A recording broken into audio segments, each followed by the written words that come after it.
நமஸ்காரம். திருப்பாவை 22வது பாசுரம். கண்ணன் திருவடிகளே சரணம். ஆண்டாள் திருவடிகளே சரணம்.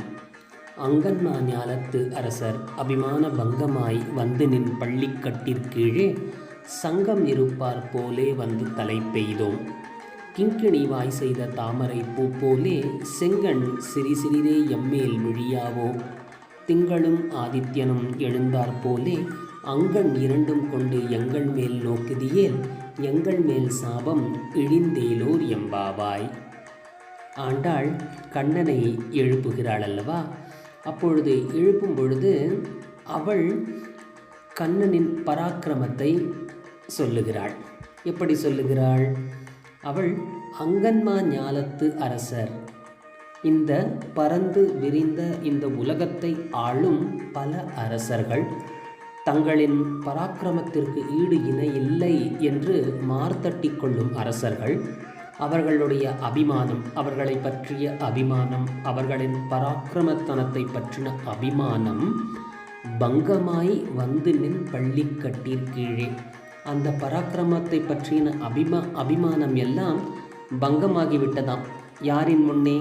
கண்ணனின் முன்னே.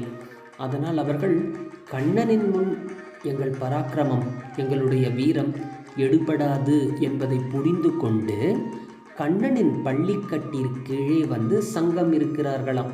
சங்கம் இருக்கிறார்கள் என்றால் இப்பொழுது சத்சங்கத்திற்கு போவதற்கோ அல்லது கோவிலுக்கு செல்வதற்கோ நாம் இறைவனிடம் எப்படி அடிபணிந்து சாந்தமாய் செல்வோம், அதைப்போல் அப்படிப்பட்ட வீர பராக்கிரம இந்த உலகத்தையே ஆளும் அரசர்கள் எப்படி அடக்க ஒடுக்கமாக கண்ணனின் பள்ளிக்கட்டிற்கீழே வந்திருக்கிறார்களோ அதை போன்றே ஆண்டாளும் தோழிகளும் நாங்களும் தலை பெய்தோம், அங்கு வந்திருக்கின்றோம். எதற்காக வந்திருக்கிறாள் ஆண்டாள்? அவள் சொல்கிறாள், உன்னுடைய கிண்கிணி வாய் செய்த தாமரை பூ போல் செங்கண் சிறி சிறிதே எம்மேல் விழியாவோ. கண்ணன், அவன் விழிகள் செந்தாமரை போன்ற கண்கள்.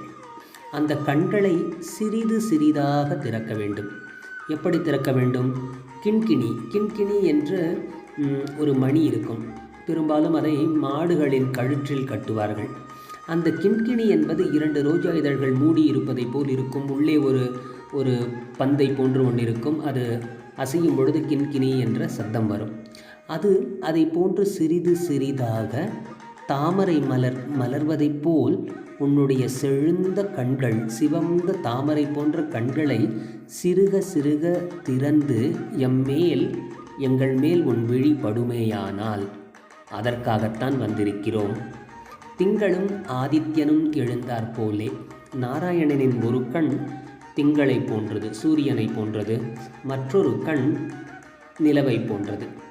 இந்த 2 கண்களும் எழுந்தாற்போல இருக்கும் அங்கண் இரண்டும் கொண்டு எங்கள் மேல் நோக்குதியேல், அந்த 2 கண்களும் சூரியனை போன்ற ஒரு கண்ணும் சந்திரனை போன்ற ஒரு கண்ணையும் கொண்டு எங்கள் மேல் நோக்குதியேல், எங்களை பார்த்தேயானால் எங்கள் மேல் சாபம் இழிந்தேலோர் எம்பாவாய்.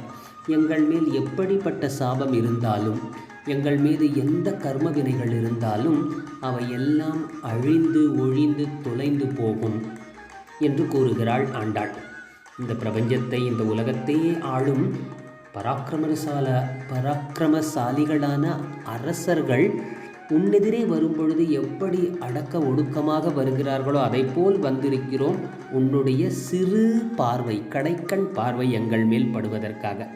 அப்படிப்பட்ட அந்த சிவந்த சூரியனை போன்ற சந்திரனை போன்ற கண்களை கொண்டு எங்கள் மேல் உன் பார்வை படுமேயானால் எங்கள் மேல் சாபம், இடப்பட்ட சாபம், பாவம், கர்மம் எல்லாம் அழிந்தொழியும் என்று கூறுகிறாள் ஆண்டாள்.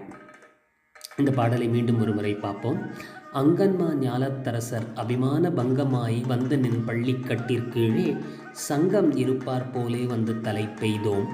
கிங்கிணி வாய் செய்த தாமரை பூ போலே செங்கண் சிறி சிறிதே எம்மேல் விழியாவோ. திங்களும் ஆதித்யனும் எழுந்தார் போலே அங்கண் இரண்டும் கொண்டு எங்கள் மேல் நோக்குதியேல் எங்கள் மேல் சாபம் இழிந்தேலோர் எம்பாவாய். இந்த திருப்பாவை பாசுரங்களை தினமும் நாமும் படித்து கண்ணன் திருவடிகளை சரணடைவோம்.